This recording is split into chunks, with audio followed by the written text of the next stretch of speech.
Hi guys, today I'm going to make some bruschetta. It's a real simple, easy to throw together appetizer, or if you just have a few people, y'all could certainly eat it as a meal with maybe some salad alongside. I love it.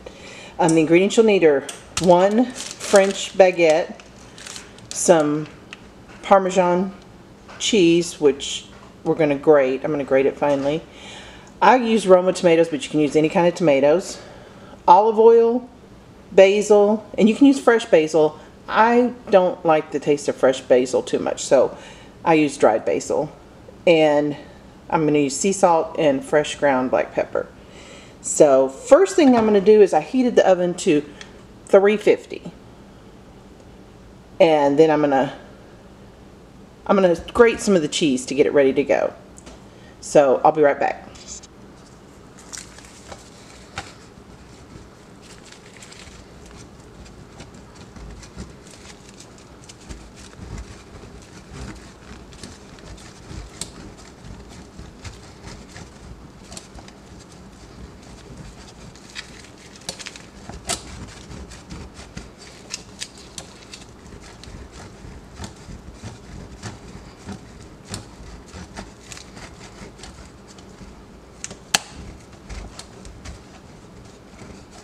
You don't have to use fresh grated cheese. You can buy it already grated, or in any kind of Parmesan cheese you like. I mean, even if you just like the stuff in the jar that's kind of already dried and grated. I just like the fresh Parmesan.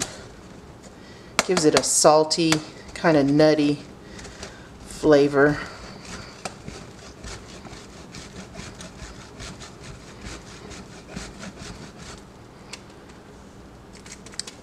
And that's probably enough for what I need. We'll see later. Anyway, I'm going to set it in a bowl. I'll set aside and I'll come back and I'll slice the baguette.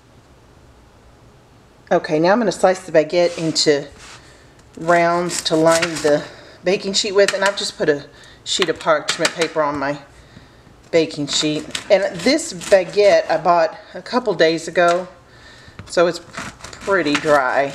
I usually like to buy it the day before I make this, so like yesterday it would have been perfect, but even if it's a little too dry, it still works because it's going to be soaking up the olive oil and all the other good stuff. And I want it crispy once it's in the oven, so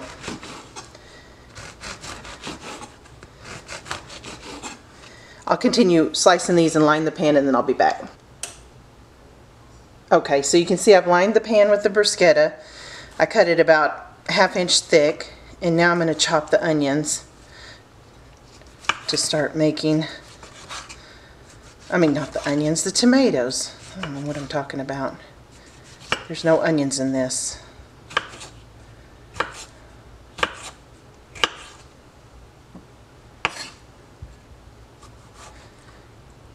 And I use Roma tomatoes because they're the kind I like the best, but you can use any kind of tomato for this. And I've got about 5 Romas here.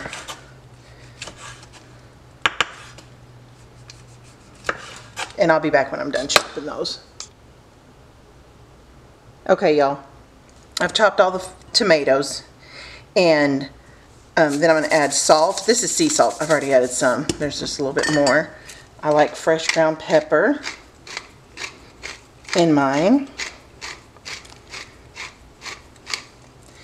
And then basil.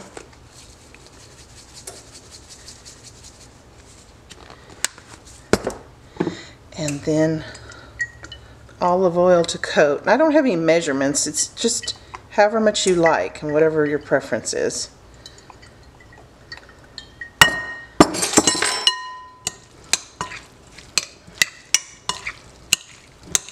I just want to make sure that there's plenty of olive oil, because I like it when it soaks down into the bread.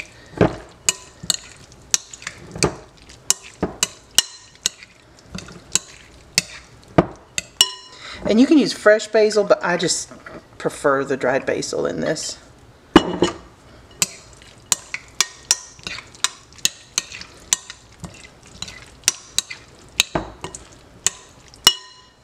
actually add a little more basil.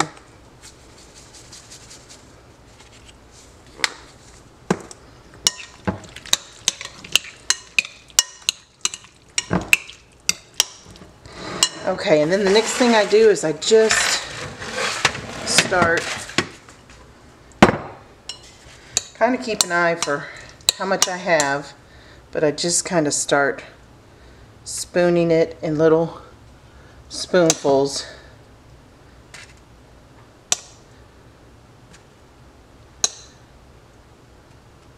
Just enough to sit on top. And as it's sitting while I'm doing this, whatever oil and juices there is kind of soaking down into that bread a little bit.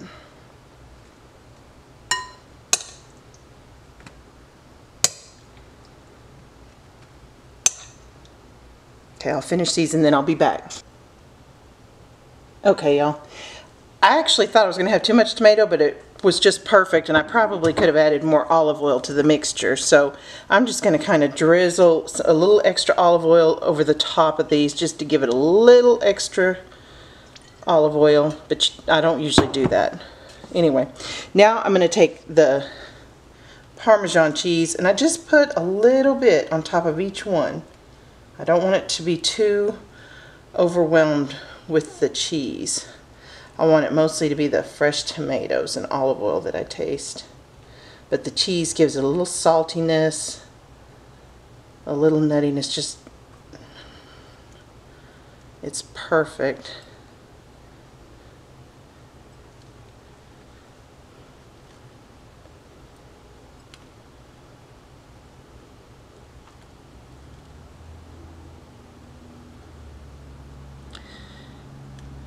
And I haven't made this in a while, but I used to make it a lot. And I couldn't find what I usually set the oven on, so I'm just doing 350 just to be safe. I may have actually had it on 325 and cooked it for longer, but I'm going to do it on 350 to start with and check it after about 10 minutes and see how it's doing. Now I've only got that much cheese left over, so I'm just going to kind of sprinkle it over all of it. So I'm going to put it in the oven at 350 for 10 minutes and then I'll check on it and I'll be back. Okay, y'all, it ended up taking 20 minutes for mine to get the way I like them. They're toasty, and see the bottom is kind of golden brown toasty, but they're not burnt. So it was 350 for 20 minutes, but I would start out and check it at 15 if you do this. And I can just tell by looking at them I should have used more olive oil, but I'm sure they're still going to be delicious. So anyway, I will kind of put just an estimate of the recipe in the details below, since I don't have exact amounts, but I'll put the ingredients, the oven temperature, and the time down below. Thanks for watching, y'all. See you next time. Bye.